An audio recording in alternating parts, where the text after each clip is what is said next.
कोल्हापूर जिल्ह्यात ऐतिहासिक किल्ले पन्हाळगडावर शिवजयंती मोठ्या उत्साहात साजरी करण्यात आली। जिल्हा प्रशासनाच्या वतीनं आयोजित मेगा पदयात्रा आणि रक्तदान शिबिराला नागरिकांचा उत्स्फूर्त प्रतिसाद लाभला। जय भवानी जय शिवाजीच्या घोषणांनी संपूर्ण गड परिसर दुमदुमून गेला। छत्रपती शिवाजी महाराजांच्या पावन स्पर्शानं पवित्र झालेल्या किल्ले पन्हाळगडावर शिवजयंती निमित्त विविध कार्यक्रमांचं आयोजन करण्यात आलं होतं।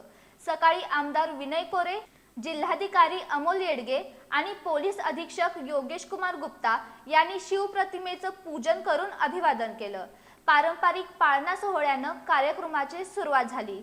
युवा कार्यक्रम आणि क्रीडा मंत्रालयाच्या मार्गदर्शनाखाली आयोजित मेगा पदयात्रामध्ये सुमारे 2000 विद्यार्थी, युवक आणि शासकीय कर्मचारी सहभागी झाले।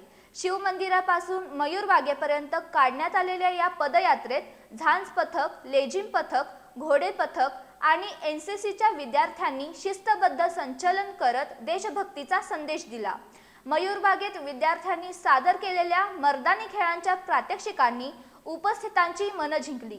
दरम्यान शिवजयंतीनिमित्त आयोजित रक्तदान शिबिरात जिल्हाधिकारी अमोल येडगे यांनी स्वतः रक्तदान करून रक्तदान हेच सर्वश्रेष्ठ दान असल्याचा संदेश दिला।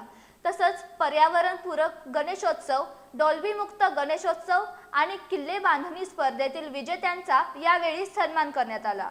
संपूर्ण पन्हाळगड परिसर जय भवानी जय शिवाजीच्या घोषणांनी दुमदुमून गेला आणि शिवजयंती उत्सव मंगलमय वातावरणात पार पडला।